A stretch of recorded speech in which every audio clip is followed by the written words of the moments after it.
ఉమ్మడి కృష్ణ గుంటూరు పట్టభద్రుల ఎమ్మెల్సీ ఎన్నికలకు సంబంధించి కట్టుదిట్టమైన ఏర్పాట్లు చేశారు అధికారులు. విజయవాడలోని సబ్ కలెక్టర్ కార్యాలయంలో ఎన్నికల సామగ్రి పంపిణీని ప్రారంభించారు. పంపిణీ కార్యక్రమాన్ని ఎన్టీఆర్ జిల్లా కలెక్టర్ లక్ష్మీశా పర్యవేక్షించారు. ఎన్నికలు ప్రశాంతంగా జరిగేందుకు అన్ని చర్యలు తీసుకున్నామన్నారు. మరిన్ని వివరాలు మా ప్రతినిధి అశోక్ అందిస్తారు. ఉమ్మడి కృష్ణ గుంటూరు జిల్లా పట్టభద్రుల ఎన్నికలకు సంబంధించి పూర్తి స్థాయిలో ఏర్పాట్లన్నీ కూడా పూర్తయ్యాయని చెప్పుకోవచ్చు. ఇక ఎన్నికలకు సంబంధించి ఏదైతే మెటీరియల్ ఉంటుందో మెటీరియల్ ప్రస్తుతం ఎన్నికల సిబ్బందికి అందజేస్తున్న పరిస్థితి కనబడుతుంది. ప్రస్తుతం మనం సబ్ కలెక్టర్ కార్యాలయం దగ్గర ఉన్నాము.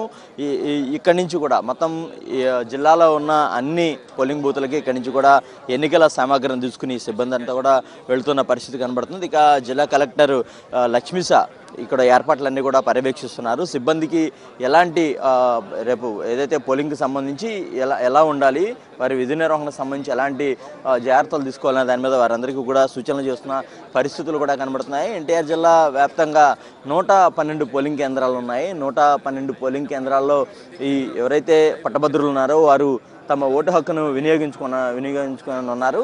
మొత్తం ఈ ఎన్నికల్లో 25 మంది అభ్యర్థులు బరిలో ఉన్నారు.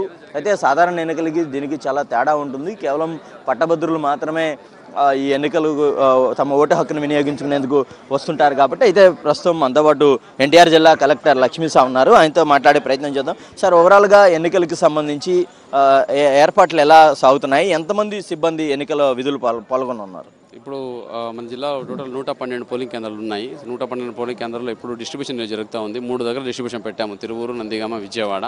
సో ఇప్పుడు ఇక్కడ చూసుకుంటే మనము 500 పైగా మనము ఓటింగ్ సిబ్బంది, ఏదో పోలింగ్ సిబ్బంది ఇప్పుడు ఇక్కడ ఉన్నారు. Presiding officer, assistant presiding officers, other presiding officers అన్ని మెటీరియల్ చెక్ చేసుకుంటూ ఉన్నారు. ఇదే కాకుండా పోలీస్ సిబ్బందికి దాదాపుగా 450 మంది అన్ని టీమ్స్లో బందోబస్తు టీంలో ఉన్నాయి. సో వీళ్ళు ఈరోజు ఇప్పుడు ఇక్కడి నుంచి రూట్ వారీగా వెళ్తారు. వాళ్ళ పోలింగ్ స్టేషన్లో ఉండిపోయి రేపు మార్నింగ్ పోలింగ్ స్టార్ట్ అవుతుంది. పోలింగ్ అవగానే మళ్ళీ వాళ్ళందరూ త్రూ ద సేమ్ అలా రూట్ ఎస్కార్ట్ వాపస్ వచ్చి కౌంటింగ్ కేంద్రాలకి ఇవన్నీ మెటీరియల్ చేర్చడం జరుగుతుంది.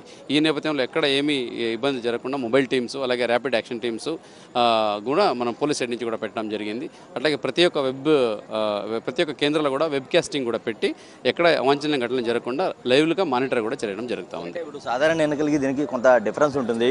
పోలింగ్ సిబ్బందికి ఎలాంటి సూచనలు చేస్తున్నారు? సాధారణ ఎన్నికలు నార్మల్ ఈవీఎం వాడతాము. ఇక్కడ పోస్టల్ బ్యాలెట్ అనేది బ్యాలెట్ బాక్సెస్ అలాగే బ్యాలెట్స్ వాడుతున్నాం కాబట్టి దానికి రిక్వైర్డ్ ట్రైనింగ్ ఆల్రెడీ 2 రౌండ్స్లో ట్రైనింగ్ ఇవ్వడం జరిగింది. సో సిబ్బంది కూడా రిక్వెస్ట్ ఏంటంటే, సో ఏదైనా ఉంటే ఇక్కడే చెక్ చేసుకొని, మీరు ఏమైనా డౌట్స్ ఉన్నా కూడా ఇక్కడే మన వాళ్ళతో క్లియర్ చేసుకొని వెళ్ళండి. అట్లాగే అక్కడ కూడా ఏమైనా డౌట్ వస్తే మీరు సెక్రటరీ ఆఫీసర్ని కాంటాక్ట్ చేయొచ్చు, అలాగే డైరెక్ట్గా ఆర్ఓని కాంటాక్ట్ చేయొచ్చు, లేదా ఇక్కడ డిస్ట్రిక్ట్లో ఉన్న కమాండ్ కంట్రోల్ రూమ్ని కూడా కాంటాక్ట్ చేసి ఆ డౌట్స్ లేకుండా జాగ్రత్తగా కాంటాక్ట్ చేయండి అని చెప్తున్నాను. ఇక్కడ పరిస్థితి మొత్తం ఎన్నికలకు సంబంధించి పూర్తి స్థాయిలో ఏర్పాట్లన్నీ కూడా పూర్తయ్యాయి. ఎన్నికల సిబ్బందికి ఇప్పటికే 2 విడతలుగా శిక్షణ కూడా పూర్తి చేశాము. ఖచ్చితంగా ఎన్నికలు ఎలాంటి అవాంఛనీయ ఘటనలు చోటు చేసుకోకుండా, ఎలాంటి అవాంతరాలు లేకుండా పూర్తి స్థాయిలో కట్టుదిట్టమైన భద్రత నడుమ ఎన్నికలు జరుపుతామని చెప్పి కలెక్టర్ లక్ష్మీశా తెలియజేస్తున్న పరిస్థితి కనబడుతుంది. కెమెరా పర్సన్ సాయితో అశోక్, సాక్షి టీవీ, విజయవాడ నుంచి.